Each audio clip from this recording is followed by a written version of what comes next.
মদিনার অলিতে গলিতে খবর হয়ে গেছে আব্দুল্লাহ ইবনে সাবা বিশাল একটা টিম নিয়ে এখন মদিনার ভিতরে ঢুকছে।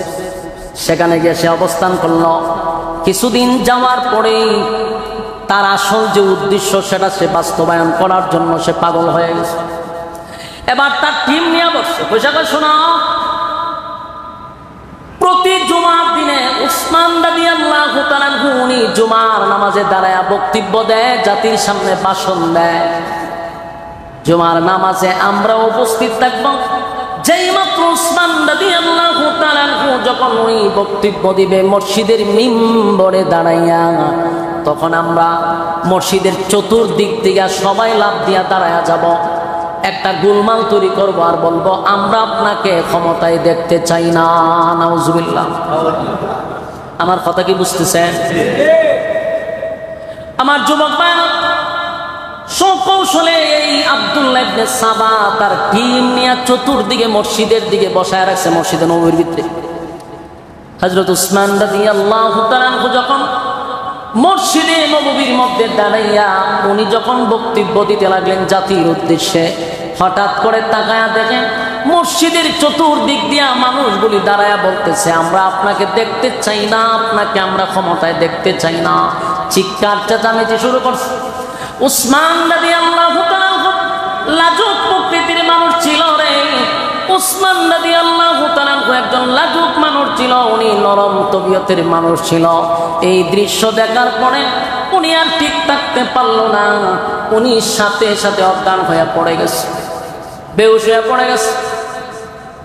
বেহুশ হয়ে পড়ে যাওয়ার পরে উনি যখন হুশ ফিরে আসলো, তাকায়া দেখে ওনার ঘরের ভিতরে উনি বসে শোয়া আছে। ঘরের ভিতরে ওই মসজিদে বাইর করে ওনার ঘরের ভিতরে শোয়া রাখছে। উনি হুশ ফিরার পরেই বললেন আমি কোথায় আছি, কোন জায়গায় আছি? বলে আপনার ঘরের ভিতরে আপনি শুয়ে আছেন। বলে আমি না মসজিদে ছিলাম। বলে মসজিদ থেকে আপনাকে এখানে আনা হয়েছে কেন? কেন আমাকে এখানে বসাইল? আমার ঘরের ভিতরে আমারে কেন আনলো? বলে আপনি জানালার দিকে তাকায়া দেখেন, আপনার ঘরের জানালার দিকে একটু তাকান। ভাই ভাই আমরা কথা না বলি, সময় খুব কম, একটু মনোযোগ দিয়ে শুনেন।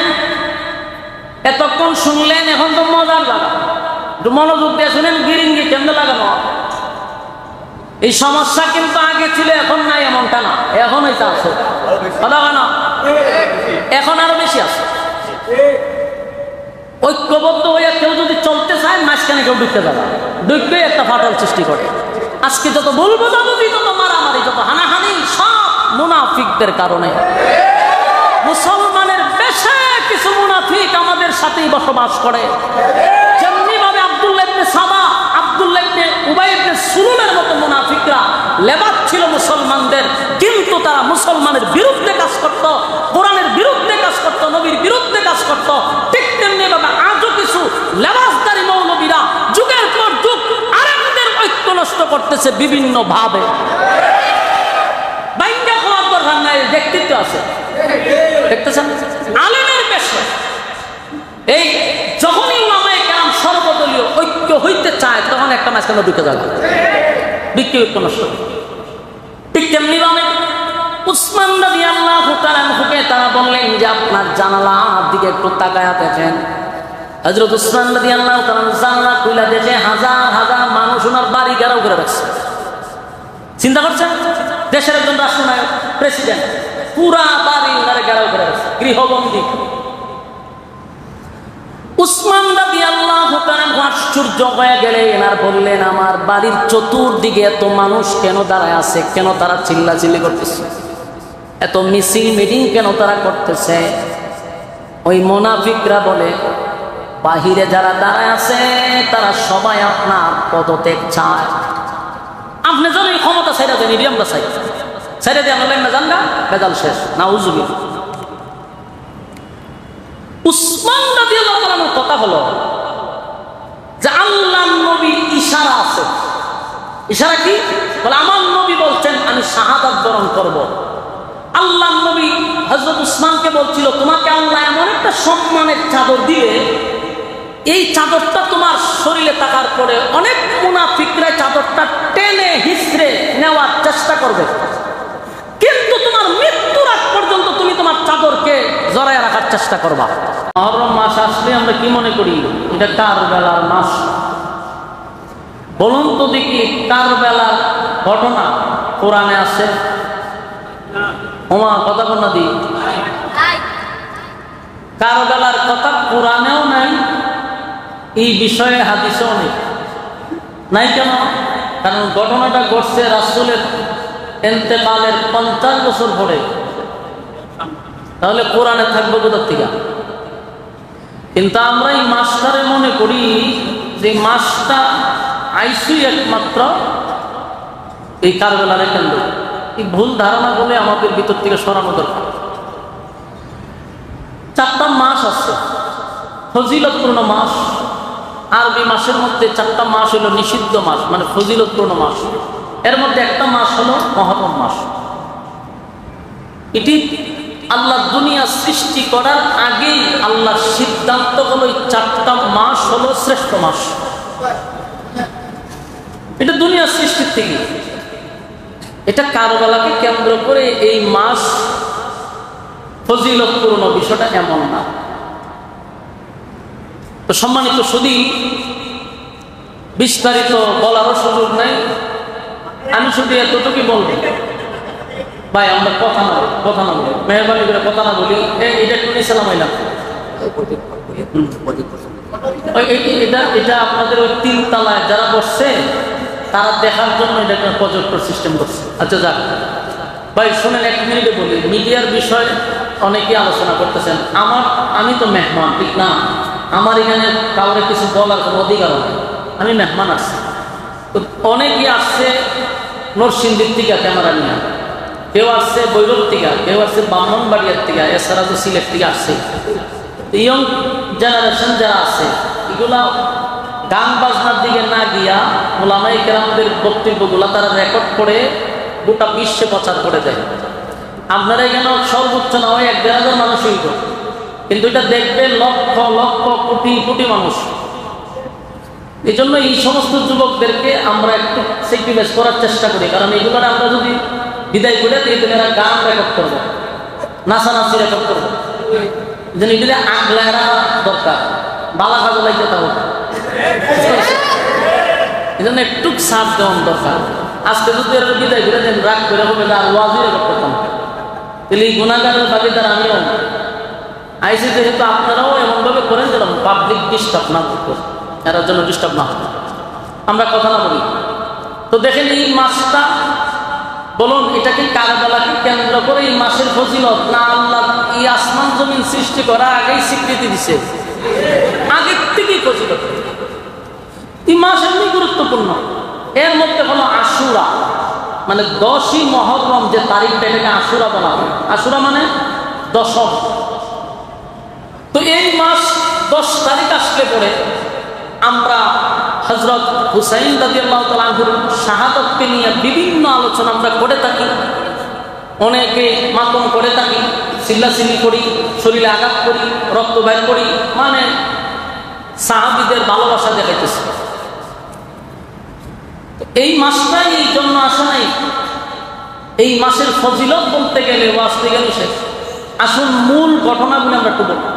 আমরা শুধু কারবালার ঘটনা শুনছি, কারবালাটা কেন ঘটলো, কোথার থেকে কারবালার এই মর্মান্তিক ঘটনা ঘটলো, এর পিছনে কারা ছিল, মাস্টার মাইন্ড কারা ছিল, কারা এর পিছনে ষড়যন্ত্র করছে, এই বিষয়গুলো আমাদের জানা দরকার।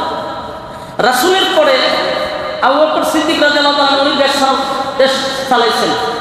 এরপরে খলিফাতুল মুসলিমিন হযরত ওমর রাদিয়াল্লাহু তাআলা দেশ চালাইছেন। এই ওমর পর্যন্ত মুসলমানদের ঐক্য ছিল, মুসলমানদের মধ্যে একতা ছিল। দেখেন আজকে গোটা পৃথিবীতে সব জায়গায় দেখবেন মুসলমান লাঞ্ছিত অপমানিত, সব জায়গায় কিন্তু আমরা মার খেতেছি। বলুন আমরা কি সংখ্যায় কম? 200 কোটির উপরে মুসলমান, কিন্তু বিশ্বের ইতিহাস দেখেন সব জায়গায় মুসলমান আজকে মার খেতেছে। মায়ের আমরা খাই, আবার আমাদেরকে ট্যাগ লাগানো হয় আমরা জঙ্গি। চিন্তা করছেন? গোটা বিশ্বে একটা সিস্টেম করছে কি, জাতিসংঘ। এখান থেকে মানবতা দেখাইব, এখান থেকে নিয়ন্ত্রণ করব। কিন্তু এত মুসলমান মারার করেও মুসলমানদেরকেই মানুষের কাছে উপস্থাপন করে এরা জঙ্গি। আমেরিকাকে জঙ্গি বলার সাহস পায় না, ইসরায়েলের মতো কুখ্যাত খুনিকে কিন্তু তারা সন্ত্রাসী বলবার সাহস পায় না।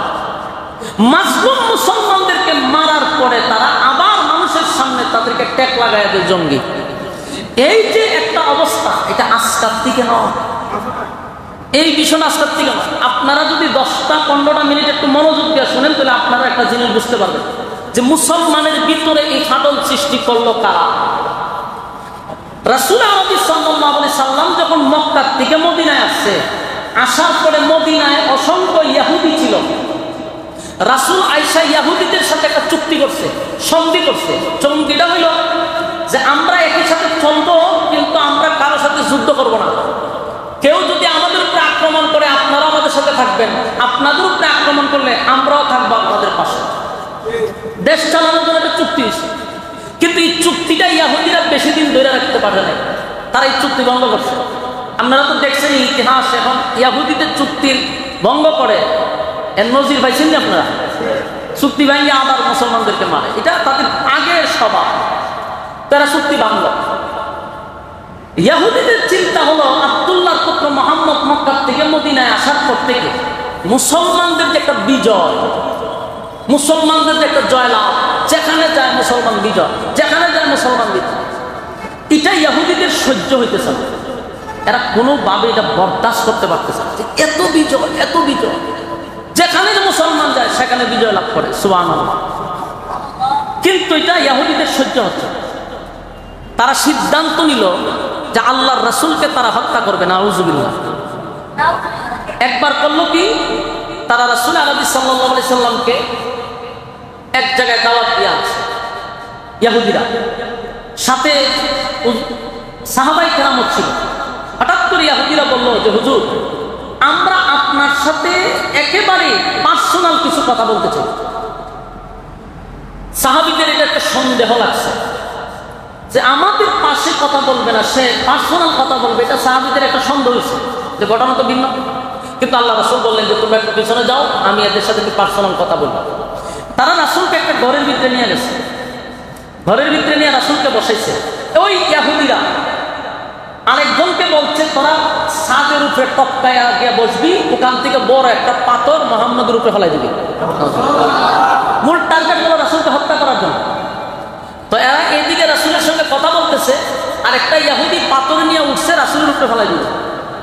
এই মুহূর্তে জিবরাইল আলাইহিস সালাতু ওয়াস সালাম আয়েশা বলল, হুজুর আপনি তাড়াতাড়ি এখান থেকে উঠেন, আপনাকে হত্যা করার জন্য এরা ষড়যন্ত্র করছে। আল্লাহ রাসূল দ্রুত এখান থেকে উঠে গেলেন।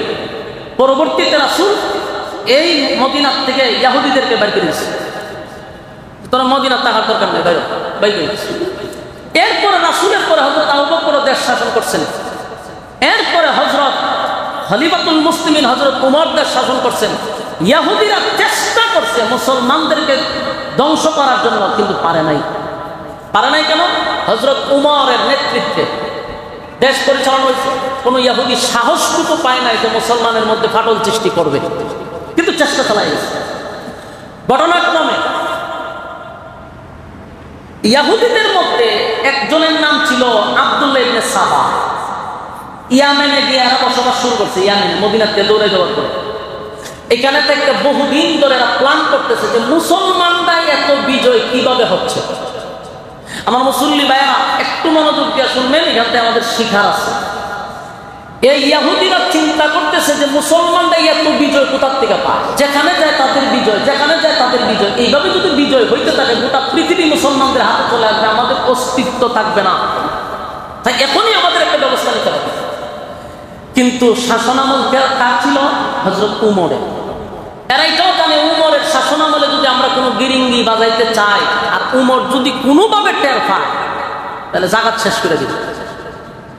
এই জন্য এরা মাস্টার প্ল্যান করতেছে। কিন্তু এরা বহু অ্যানালাইজ করছে যে ঘটনাটা কি, এদের এত শক্তি কোথার থেকে আসে। এরা 1000-এর সাথে 313 জন বিজয় হয়, 60 জনের সাথে 60,000 পারে না। এর ঘটনাটা কি? এরা বহু বছর গবেষণা করে দেখলো যে এদের মূল শক্তির উৎস হইল মুসলমানদের মধ্যে আছে একতা। আমি কি আপনারা সোনার একটা ভাষায় বলতেছি না, নোহালি ভাষা কিতাব বুঝুন, কথাতে বুঝি বুঝছেন না আপনারা? মুসলমানদের কিতা আছে, একতা আছে, মানে ঐক্য আছে। এই ঐক্য থাকার কারণে তাদের সঙ্গে কোনো মানুষ, কোনো ইহুদি বলেন, খ্রিস্টান বলেন, যেই যুদ্ধ লাগে এরা সাথে পরাজিত হয়। কেন? মুসলমানদের মধ্যে একতা আছে। এই একতাটাই হলো সবচেয়ে বড় শক্তি। বলে যে আপনাদের বিবেকে কি বলে, একতার মধ্যে শক্তি আছে না নাই? এরা বহু বছর প্ল্যান করে পাইল যে এইটাই হলো মূল ঘটনা। তাহলে এখন আমাদের কাজ হবে মুসলমানদের মধ্যে একতা নষ্ট করে দেওয়া, মুসলমানদের মধ্যে একটা ফাটল সৃষ্টি করা। তাদের যেভাবে ঐক্যবদ্ধ আছে এখান থেকে তাদেরকে সরাই দিলেই তাদের শক্তি কমে যাবে। তারা বহু বছর অপেক্ষা করার পরে উমরের শাসনামলে পারে নাই। এরপরে যিনি শাসনামলে আসছে উনিকে হযরত উসমান রাদিয়াল্লাহু তাআলা।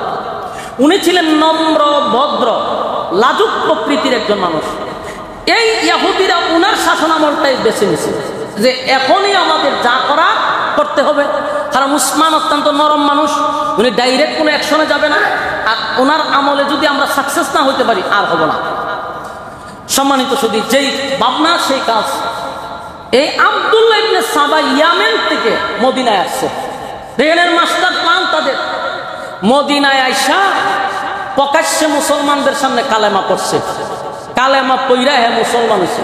এই লম্বা দাড়ি, এই লম্বা পাঞ্জাবি, এই লম্বা ভাগরি, ফগড়ে মেসোয়াক, বুঝা যায় বুজুর্গ আসমানতে লাইমাইছে। এত বড় বুজুর্গ কালেমা পড়ার পর থেকে তার ইবাদত বন্দেগী দিকে মানুষ দিন তো দিন তার প্রতি দুর্বল হইতেছে। এত লম্বা নামাজ, এত বড় জিকির, সারাদিন শুধু সে ইবাদতে সময় কাটায়। মোটামুটি মদিনার মধ্যে একটা কানাঘুষা শুরু হয়ে গেল যে আব্দুল্লাহ ইবনে সাবার মতো একটা আমলদারি ব্যক্তি, এত বড় একজন বুজুর্গ আর নাই। সে কালেমা পড়ছে ঠিক, মূলত সে ইহুদি। মাথায় রাখবেন, সে কি ইহুদি। সে কালেমা পড়ছে তার ভিন্ন একটা উদ্দেশ্য। ইবাদত বন্দেগী এমন ভাবে বাড়াইছে মানুষ দেখলেই তার কাছে বক্ত হয়ে যায় যে সর্বনাশ, উনি বহুত বড় বুজুর্গ। এটাই সে কাজে লাগাইল।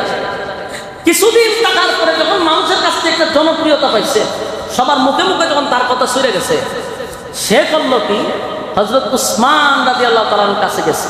এর ভিতরে উসমান রাদিয়াল্লাহু তাআলার কানে গেছে যে সে একজন ভালো একজন মুসলমান এবং তার ইবাদত বন্দেগী সবার মুখে মুখে উসমানও অলরেডি জানছে। সে উসমান রাদিয়াল্লাহু তাআলার কাছে গিয়া কয় যে আমি আপনার কাছে আসছিলাম একটা বিষয় পরামর্শের জন্য। হযরত উসমান রাদিয়াল্লাহু তাআলা বলে, কি পরামর্শ? যে রাষ্ট্রীয় কোনো কাজে আমাকে লাগানো যায় কিনা। বুঝতেছেন বিষয়? ওইখান পর্যন্ত সে অলরেডি চলে গেছে যে রাষ্ট্রীয় কোনো কাজে আমাকে লাগানো যায় কিনা। হযরত উসমান রাদিয়াল্লাহু তাআলা তো সাধারণ কোনো সাহাবী না, বিচক্ষণ সাহাবী। উনি কতক্ষণ তার চেহারার দিকে তাকায় বলল, না, তোমার যোগ্য মনে হয় না, তোমার রাষ্ট্রীয় কোনো কাজে লাগানো যাবে না। মানে কথাটা বলার পরে তার মাইন্ডটা লাগছে, তার মনে অনেক কষ্ট পাইছে যে এতগুলা মানুষের সামনে আমার অযোগ্য বলল। এবার সে কি করলো, এখান থেকে একটু দূরে গিয়া আরো কিছুদিন থাকার পরে ওই যে বিশাল একটা টিম গঠন করছে মোটামুটি মানুষের আস্থা, এদেরকে বলতে লাগলো যে হযরত আলী থাকতে, এত বড় একজন যোগ্যতা সম্পূর্ণ একজন ব্যক্তি থাকতে, নবীজির আপন চাচাতো ভাই, নবীর বংশের মানুষ, উনি থাকতে উসমান কিভাবে খেলাফত পায়? সিস্টেমটা বুঝছেন? সিস্টেম একটা মাইট দিচ্ছে। আর এই কথাটা কিছু সাধারণ মুসলমানরাও এটা আস্তে আস্তে খাওয়া শুরু করছে। দুর্বল মানুষের কাছে একটা মেসেজ দেয়। যেমন আমি একটা এক্সাম্পল দিই, আপনাদের মাদ্রাসায় একজন প্রিন্সিপাল আছে, উনি ভালো মানুষ। এখন ওনার বিদায় করার জন্য তো ডাইরেক্ট কোনো অ্যাকশন নাই। তখন ওই কিছু কিছু মানুষের কাছে ওই আমাদের মতো কিছু লেবাসদারি মৌলবীরা, দেখতে মৌলবী, বড় দাড়ি, পাগড়ি, কিন্তু খাসলত হলো মুনাফিকের। হ্যাঁ গিয়া হইব আমাদের সোনারগাঁড়ের এত বড় হুজুর থাকতে, হ্যাঁ বেটা কেমনে আমরা সোনারগাঁড়ের মুহতামিমগিরি করতে পারে? কিভাবে ভাইল চাকরিটা? আস্তে আস্তে মানুষের ভিতরে বিষ ঢুকায় দেয়, আর এটা 100 মানুষ খাইতে থাকে। এরপরে কিন্তু একটা দুর্ঘটনা ঘটে। এই আব্দুল্লাহ ইবনে সাবা এই ঘটনাটা করছে। পরবর্তীতে সে করলো কি, হযরত আলীর কাছে গেছে। আলী রাদিয়াল্লাহু তাআলা একজন বিচক্ষণ সাহাবী, সাধারণ সাহাবী না। ওনার কাছে গিয়া এইভাবে আস্তে করে ছাড়ছে যে আপনার মতো একজন সাহাবী থাকতে, নবীর বংশের লোক থাকতে, যোগ্যতা সম্পন্ন ব্যক্তি থাকতে উসমান কিভাবে দেশের রাষ্ট্রনায়ক হয়?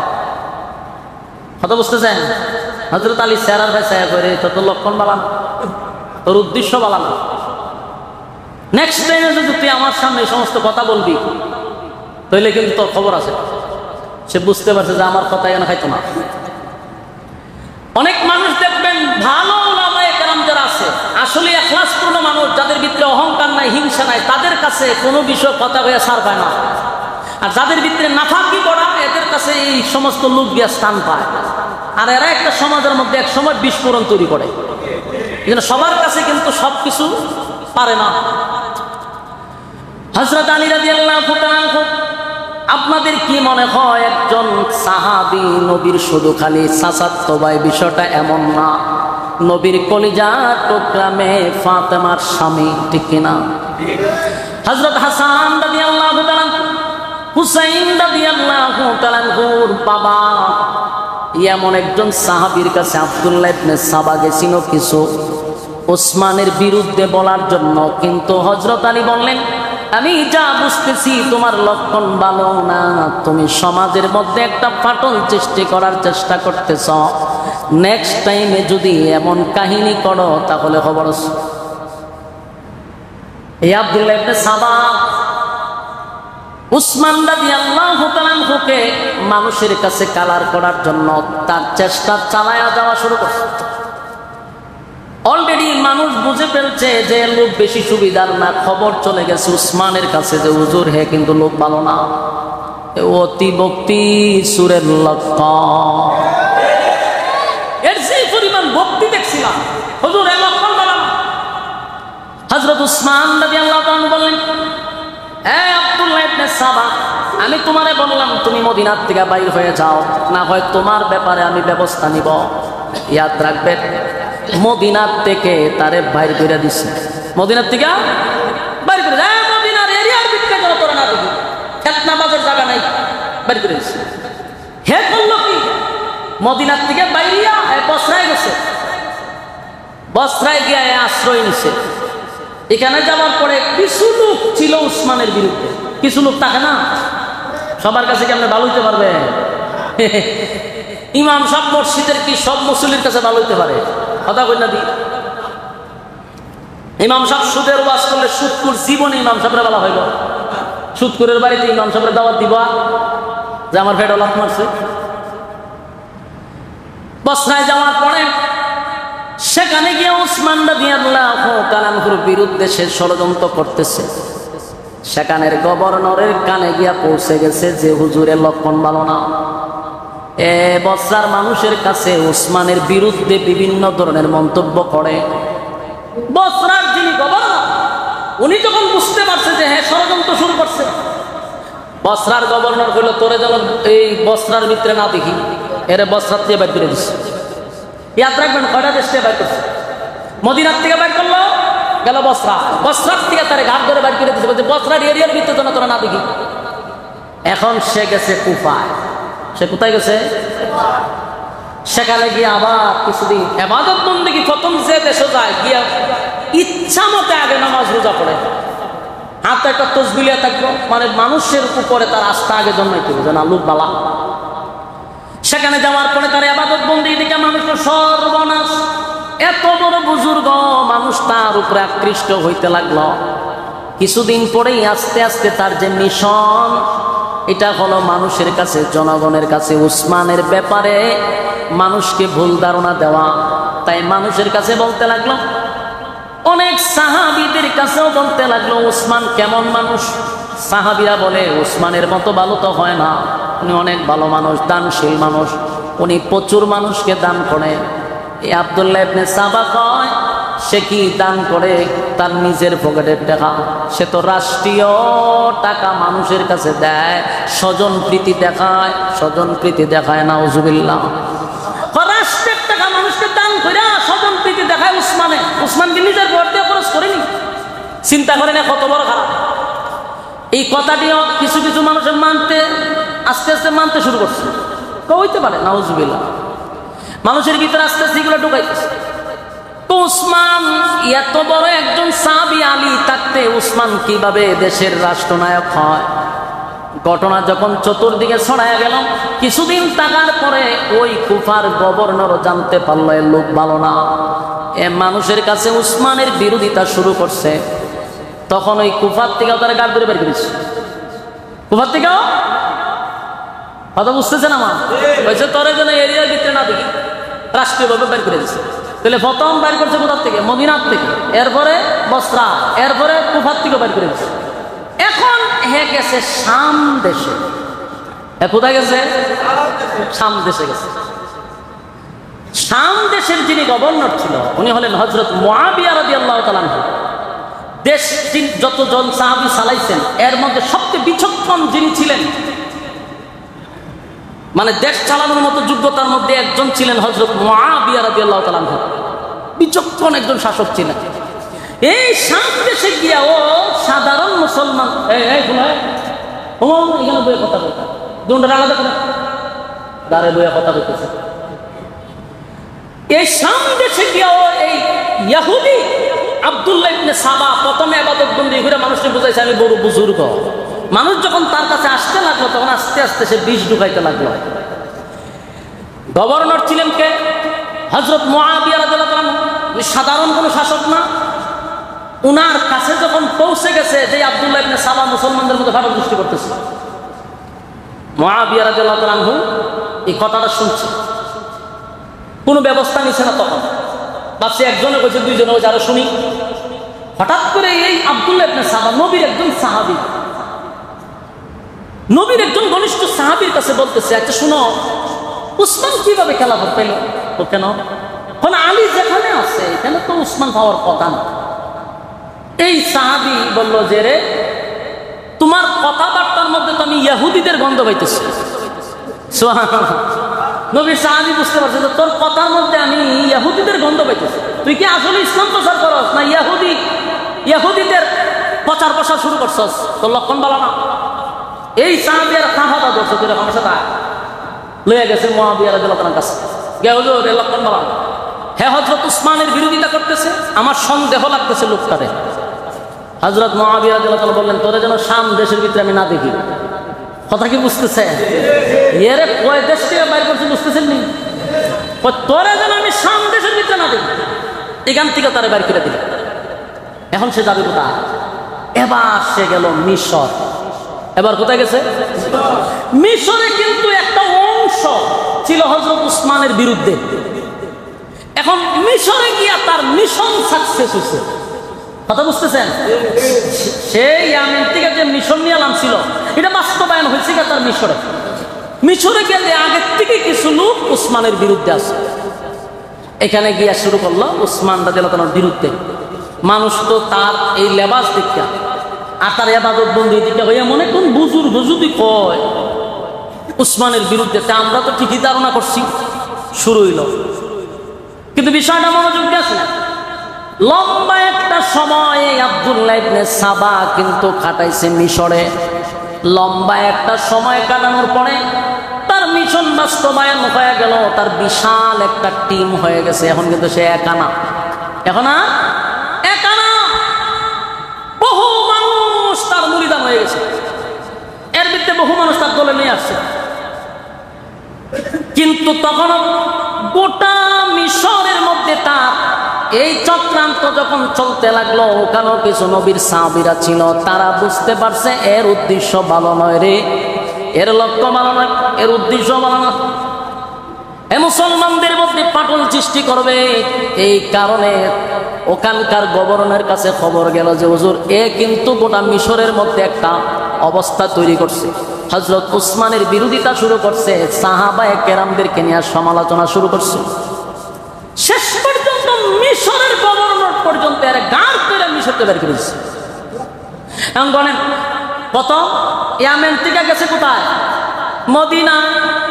মদিনার থেকে তারে বিদায় করে দিল, গেল কোথায়? বসরা। বসরার থেকে ঘাট ধাক্কা দিলে বিদায় করলো, গেল কোথায়? কুফা। কুফার থেকে বিদায় করার পরে গেল কোথায়? শাম দেশে। শাম দেশ থেকে বিদায় করার পরে গেছে মিশর। এখন মিশর থেকে যখন তারে বিদায় করে দিল, কথাই ইয়াদ রাখবেন, মিশর থেকে যখন তারা বিদায় করছে তখন কিন্তু সে আর একা, তখন কি আর একা নেই। এতদিনে সে বিশাল একটা জনগোষ্ঠী তৈরি করছে। এখন তার পুরা টিম নিয়ে সে আবার রওনা দিছে মদিনার উদ্দেশ্যে। এই আব্দুল্লাহ ইবনে সাবা, খুব খেয়াল রাখবেন, মুসলমানের আজকে পর্যন্ত ঐক্য নাই কেন? এর পিছনে কারা ছিল ইতিহাস আমাদের একটু জানা দরকার। এবার সে তার টিম নিয়ে আবার মদিনায় রওনা দিছে।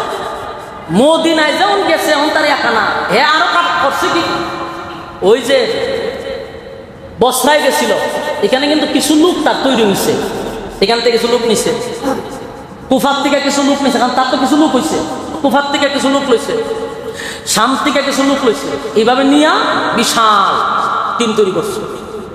গেল মদিনায়, মদিনায় তখন বিশাল লোক নিয়ে ঢুকছে। মদিনার গলিতে গলিতে খবর হয়ে গেছে আব্দুল্লাহ ইবনে সাবা বিশাল একটা টিম নিয়ে এখন মদিনার ভিতরে ঢুকছে। সেখানে গিয়ে সে অবস্থান করলো। কিছুদিন যাওয়ার পরেই তার আসল যে উদ্দেশ্য সেটা সে বাস্তবায়ন করার জন্য সে পাগল হয়ে গেছে। এবার তার টিম নিয়ে বসছে, পয়সাকে শোনাও, প্রতি জুমার দিনে উসমান রাদিয়াল্লাহু তাআলা উনি জুমার নামাজে দাঁড়ায়া বক্তব্য দেয়, জাতির সামনে ভাষণ দেয়। জুমার নামাজে আমরা উপস্থিত থাকব। যেই মাত্র উসমান রাদিয়াল্লাহু তাআলা যখন উনি বক্তব্য দিবে মসজিদের মিম্বরে দাঁড়াইয়া, তখন আমরা মসজিদের চতুর্দিক থেকে সবাই লাফ দিয়া দাঁড়ায়া যাব, একটা গোলমাল তৈরি করবো আর বলবো আমরা আপনাকে ক্ষমতায় দেখতে চাই না। নাউজুবিল্লাহ। আমার কথা কি বুঝতেছেন? আমার যুবক ভাইরা, সকৌশলে এই আব্দুল্লাহ ইবনে সাবা তার টিম নিয়ে চতুর্দিকে মসজিদের দিকে বসায় রাখছে, মসজিদে নববীর ভিতরে। হযরত উসমান রাদিয়াল্লাহু তাআলা যখন মসজিদে নববীর মধ্যে দাঁড়াইয়া উনি যখন বক্তব্য দিতে লাগলেন জাতির উদ্দেশ্যে, হঠাৎ করে তাকায়া দেখেন মসজিদের চতুর্দিক দিয়া মানুষগুলি দাঁড়ায়া বলতেছে আমরা আপনাকে দেখতে চাই না, আপনাকে আমরা ক্ষমতায় দেখতে চাই না। চিৎকার চেঁচামেচি শুরু করছে।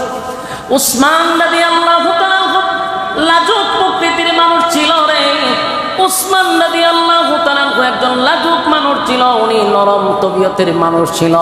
এই দৃশ্য দেখার পরে উনি আর ঠিক থাকতে পারল না, উনি সাথে সাথে অজ্ঞান হয়ে পড়ে গেছে, বেহুশ হয়ে পড়ে গেছে। বেহুশ হয়ে পড়ে যাওয়ার পরে উনি যখন হুশ ফিরে আসলো, তাকায়া দেখে ওনার ঘরের ভিতরে উনি বসে শোয়া আছে, ঘরের ভিতরে। ওই মসজিদে বাইর করে ওনার ঘরের ভিতরে শোয়া রাখছে। উনি হুশ ফিরার পরেই বলল আমি কোথায় আছি, কোন জায়গায় আছি? বলে আপনার ঘরের ভিতরে আপনি শুয়ে আছেন। বলে আমি না মসজিদে ছিলাম। বলে মসজিদ থেকে আপনাকে এখানে আনা হয়েছে কেন? কেন আমাকে এখানে বসাইল? আমার ঘরের ভিতরে আমার কেন আনলো? বলে আপনি জানালার দিকে তাকায়া দেখেন, আপনার ঘরের জানালার দিকে একটু তাকান। ভাই ভাই আমরা কথা না বলি, সময় খুব কম, একটু মনোযোগ দিয়ে শুনেন।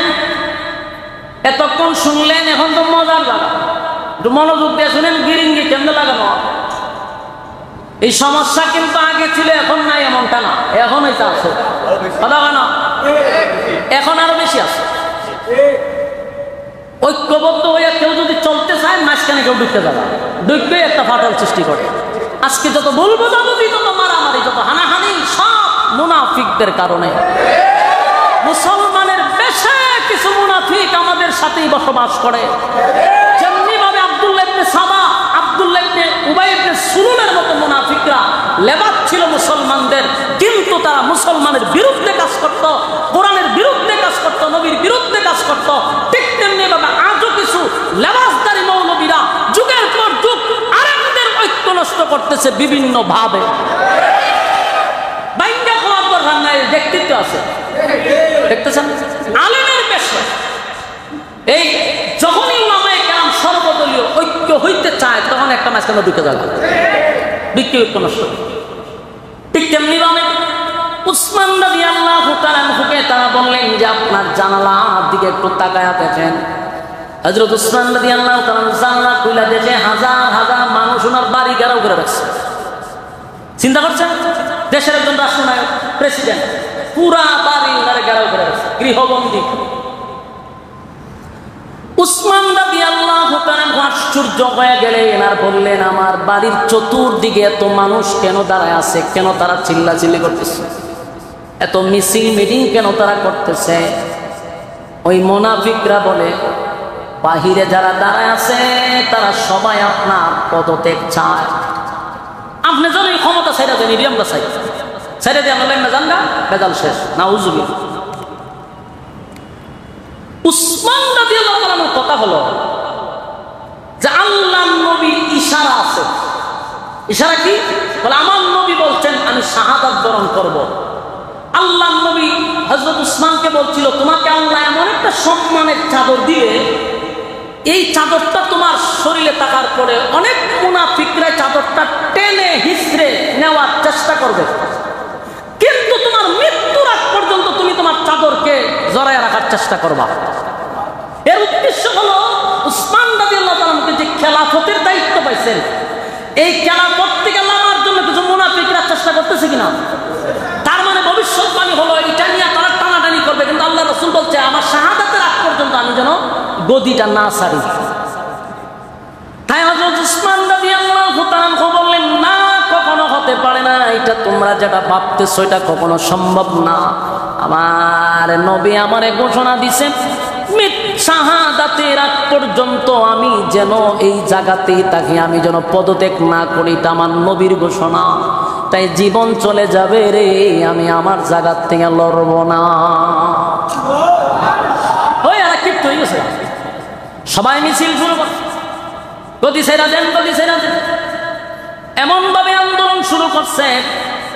হযরত উসমান রাদিয়াল্লাহু তাআলা জানালার দিকে তাকায়া দেখে শুধু মুনাফিক নয়, নবীর কিছু সাহাবায়ে কেরাম সহ উসমানের কিছু পরিচিত সাহাবীরা সহ এই আন্দোলনে অংশগ্রহণ করছে। আফসোস, এই আব্দুল্লাহ ইবনে সাবা এমন মাস্টার প্ল্যান করছে, অনেক সাহাবীরা পর্যন্ত তার দলে ঢুকে গেছে, এখনো বুঝতে পারে নাই, কিন্তু নবীর বিচক্ষণ সাহাবীরা এটা ঠিকই বুঝতে পারছে, কিন্তু অনেক সাহাবীদেরকে তার দলে ইতিমধ্যে নিয়ে গেছে। এরা উসমান রাদিয়াল্লাহু তাআলা অসংখ্য দোষ বের করছে। এর মধ্যে একটা দোষ হলো উনি রাষ্ট্রের টাকা মানুষকে দিয়ে দেয়। কোন যে উসমান রাদিয়াল্লাহু তাআলা ইসলামের সবচেয়ে বেশি তিনি দান করছে উনি হলেন হযরত উসমান। আল্লাহ রাসূল বলছেন, উসমান তুমি যেই পরিমাণ দান করছো আল্লাহর রাস্তায়, তুমি যদি ইবাদত বন্দেগী নাও করো, আল্লাহ এর বদলে তোমার মাফ করে দিবে। উসমান তদানীন্তন সময়ে কোটি কোটি হাজার কোটি টাকার মালিক ছিল, আর উসমান রাদিয়াল্লাহু তাআলা এই অপবাদ দিয়েছে, এটা কি মেনে নেওয়া যায়? মেনে নেওয়া যায়? এগুলো ভিত্তিহীন মানুষের কাছে বুঝাইছে। আরো কিছু চক্রান্ত আছে, আমি যদি একটু না বলি তাহলে আপনারাও চিন্তা করবেন যে কে বাদ দিল, মনে হয় যেটা প্রশ্ন হয়তো না। উসমানকে কেন ক্ষমতার থেকে লামাইতে চায়? আবার অসংখ্য নবীর সাহাবীরাও এই আন্দোলনে যোগ দিছে। ঘটনাটা কি? ঘটনাটা হলো এমন একটা মাস্টার প্ল্যান করছে যে অনেক সরল সোজা মানুষও বুঝতে বাধ্য হয়েছে। যেমন হযরত আবু বকরের ছেলে, নবীর সাহাবী আবু বকরের ছেলে, হযরত আবু বকর সিদ্দিক রাদিয়াল্লাহু আনহুর ছেলে আব্দুল্লাহ, উনাকে উনি গভর্নর বানায়া মিশরে পাঠাইছে এবং উসমান রাদিয়াল্লাহু তাআলার হাতে লেখা সিটি এবং সিল সহ একটা সিটি দিয়ে দিচ্ছে যে তুমি মিশরের গভর্নর হবে। উনি গুড়া দৌড়ে যেতেছে, কিন্তু দেখে উনার আগে দিয়ে আরেকটা গুড়া খুব দ্রুত গতিতে চলতেছে। আবু বকরের ছেলে বললো, যেটা আমার আগে এত দ্রুত যায়, এটা ঘটনা কি? তারা দুই রাখো, এই গুড়ার দাঁড় করাইছে, ঘেরাও করছে। ঘেরাও করার পরে তারা থামাইছে যে তুমি এত দ্রুত গতিতে কোথায় যাও? আমি মিশর যাই। কেন? আমার কাছে উসমান একটা সিটি দিচ্ছে। এদিকে কি পরিমাণ ষড়যন্ত্র, যে আমার কাছে একটা উসমানের সিটি দিচ্ছি, সিটিটা যেন আমি ওখানকার গভর্নরের কাছে পাঠাই। তখন হযরত আবু বকরের ছেলে উনি সিটিটা আনছেন, আইনা দেখে এটা উসমানের হাতে লেখা, সিলও দেখা যায় উসমান রাদিয়াল্লাহু তাআলার হাতে। কি লেখছে? যে আমি আবু বকরের ছেলেকে পাঠাচ্ছি মিশরে, মিশরে যাওয়ার সাথে সাথে তাকে তোমরা হত্যা করবা। নাউজুবিল্লাহ। চিন্তা করছেন? আর ওই যে সিলটা লিখে পাঠাচ্ছে এটা কিন্তু হযরত উসমানের হাতে না, এটা নকল করা হয়েছে, ওনার সিলটা নিয়ে গেছিল, নকল করে নিয়েছিল। আর এই সুযোগে এই মুনাফিকরা উসমানের নামে চিঠি দিয়া গোটা বিভিন্ন রাজ্যে উসমানের বিরুদ্ধে মানুষকে কেফায়া তুলছে। মূলত হলো ষড়যন্ত্রের মেন জায়গা। তাই অনেক সাহাবীরাও চিন্তা করলো দিল সিটি দিয়া ওখানকার গভর্নর হওয়ার জন্য। তা আমার আগে উনি সিটি পাঠাইছে যেন আমরা হত্যা করে। এটা করলো কেন? আসলে কি উসমানে যারা তারা সিটি দিছে? এই ভুল বোঝাবুঝির থেকে কিন্তু সৃষ্টি হয়েছে। যা কেন লম্বা ঘটনা, সংক্ষেপে আমি আপনাদেরকে বলি। এরপরে দেখেন চতুর্দিকে যখন গেরাও করে বলেছে উসমান সাহেব দেখে যে ওনার অনেক পরিচিত সাহাবীরাও এই বিদ্রোহীদের সাথে অংশগ্রহণ করছে। এটা দেখার পরে ওনার মনে অনেক কষ্ট লাগছে। হযরত উসমান রাদিয়াল্লাহু তাআলা চোখের পানিগুলো ছেড়ে দিয়ে কান্না শুরু করে দিল আর আফসোস করতে লাগলো, হায় আফসোস, হায় আফসোস, আমার নবীর অনেক সাহাবীরা কেমনে রে, আমি উসমান রে তারা ভুল বুঝলো। ভাইরা আমার, ইতিহাসের পাতায় লেখা আছে একদিন দুই দিন নয় গো, একদিন দুই দিন নয়, প্রায় 22 দিন, কোন জায়গায় 40 দিন হযরত উসমান রাদিয়াল্লাহু তাআলা কে গৃহবন্দী করে রাখছে। আমরা তো শুধু কারবালার ঘটনা শুনছি, কারবালার ঘটনা শুনছি। হযরত হুসাইন রাদিয়াল্লাহু তাআলা কে পানি দেয় না, এটা তো ছিল 3 দিনের ঘটনা। আর হযরত উসমানকে পানি দেয় নাই 22 দিন। সেই ঘটনা কেউ মানুষের সামনে উপস্থাপন করে না। এটা একমাত্র শিয়াদের একটা চক্রান্ত। এই শিয়াদের চক্রান্তের কারণে আজকে এই আলোচনাগুলি কোনো মৌলবী করতে চায় না। আমরা শুধু শুনি হযরত হুসাইন রাদিয়াল্লাহু তাআলা 3 দিন পানি না পাইয়া কারবালাতে, এটা আমরা বিশ্বাস করি কষ্ট দিছে, এটার বিরুদ্ধে আমরা কথা বলি। কিন্তু উসমানকে যে 22 দিন পানি দেয় নাই, 22 দিন খানা দেয় নাই, গৃহবন্দী করে রাখলো, সেই ওয়াজ কোথায় গেল? সেই ওয়াজ করে না। হযরত হুসাইন রাদিয়াল্লাহু তাআলা কারবালার প্রান্তরে শাহাদাত বরণ করছে, এটা আমাদের কলিজায় আঘাত লাগছে। তাই আমরা ইয়াজিদের বিরুদ্ধে ওয়াজ করি, আমরা তার তীব্র নিন্দা জানাই, ঠিক কিনা? কিন্তু হযরত উসমান রাদিয়াল্লাহু তাআলা কে 22 দিন ঘরের ভিতরে বন্দী করে ওনাকে পানি দেয় না। পানির পিপাসায় উসমান রাদিয়াল্লাহু তাআলা জানালার দিকে তাকায়া দেখে শত শত সাহাবীরা দাঁড়ায় আছে গো। উসমান রাদিয়াল্লাহু তাআলা চোখের পানিগুলো ছেড়ে দিয়া বলে, এ মদিনার মানুষেরা, এই মদিনার মানুষেরা, তোমরা কি সেই দিনের কথা ভুলে গেছো রে, যেই দিন মসজিদে নববীর জায়গা ছিল না? আমার নবী দাঁড়ায়া বলছিল মসজিদের জায়গা নেয় না, মানুষ বসতে পারে না, মসজিদের জায়গার দরকার। কে রে একটু মসজিদের জায়গা তোমরা কিনে দিতে পারবা? আমি নবী ওয়াদা দিলাম আল্লাহর তৈরি জান্নাত তার জন্য ওয়াজিব হয়ে যাবে। সেদিন হযরত উসমান রাদিয়াল্লাহু তাআলা বলেন, বলো না মদিনার মানুষ, তোমাদেরকে মসজিদে নববীর জায়গাটা আমি কিনে দিয়েছিলাম কিনা? আমার নবীর কথা অনুযায়ী জান্নাত আমার জন্য ওয়াজিব। আমি সেদিন মসজিদে নববীর জায়গা কিনে দিলাম, আজকে তোমরা মসজিদে নববীর মধ্যে আমাকে নামাজ পড়তে দাও না কেন? তোমরা এত কঠোর হয়ে গেলে। আমি উসমানকে কেন তোমরা মসজিদে নববীতে ঢুকতে দাও না? অত্যন্ত হৃদয় বিদারক মর্মান্তিক ঘটনা, যেগুলো আমাদের সামনে তুলে ধরা হয় না। কারণ এইগুলা তুলে ধরলে আমরা বুঝতে পারবো মুসলমানদের ভিতরে ফাটল সৃষ্টি করার মাস্টার মাইন্ড আমরা জানি না ভালো।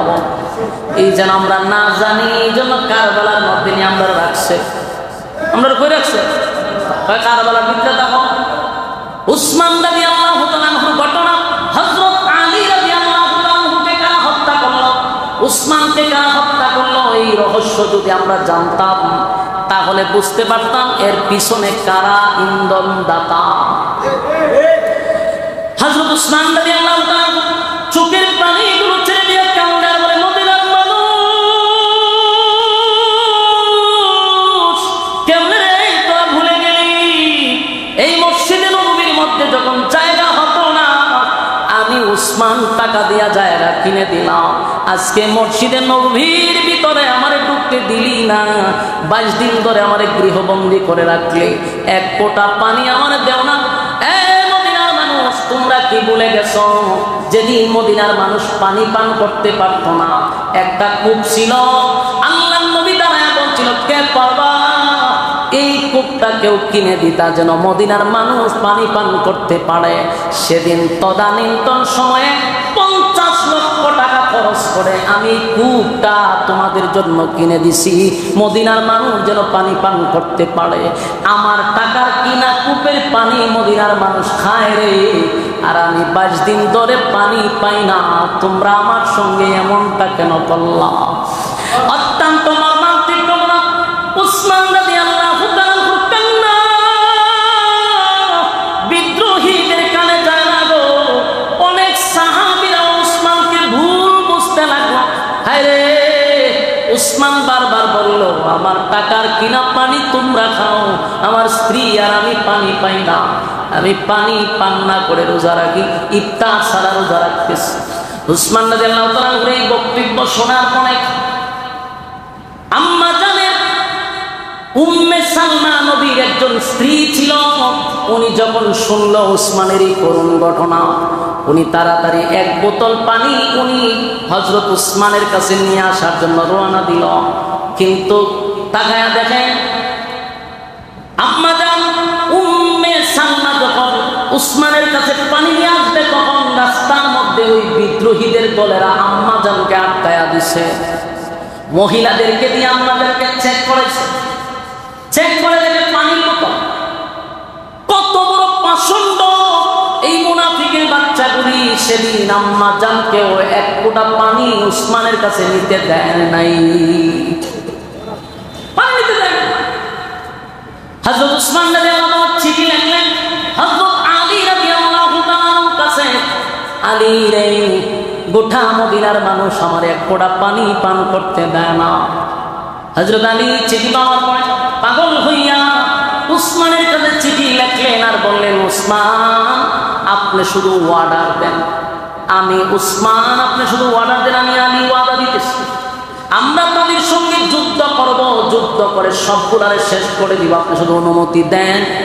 কিন্তু উসমান রাদিয়াল্লাহু তাআলা কথা হলো, মদিনার জমিতে, নবীর জমিনে আমি উসমানের শাসন আমলে কোনো রক্তপাত আমি দেখতে চাই না।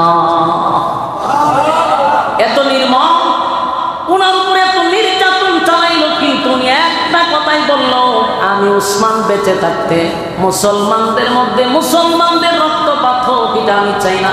কারণ হযরত আলীকে উদ্দেশ্য করে বলল, আলী রে, এই বিদ্রোহীদের মধ্যে শুধু বিদ্রোহীরা না, এখানে নবীর অনেক সাহাবীরা ঢুকে গেছে, অনেক মুসলমানদেরকে ভুল বোঝানো হয়েছে, যুদ্ধ শুরু করলে মুসলমানের হাতে মুসলমান হত্যা হবে, তাই রক্ত আমি দেখতে চাই।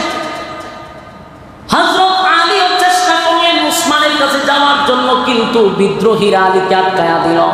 হযরত আলী রাদিয়াল্লাহু তাআলা উসমানের কাছে যেতে দিল না।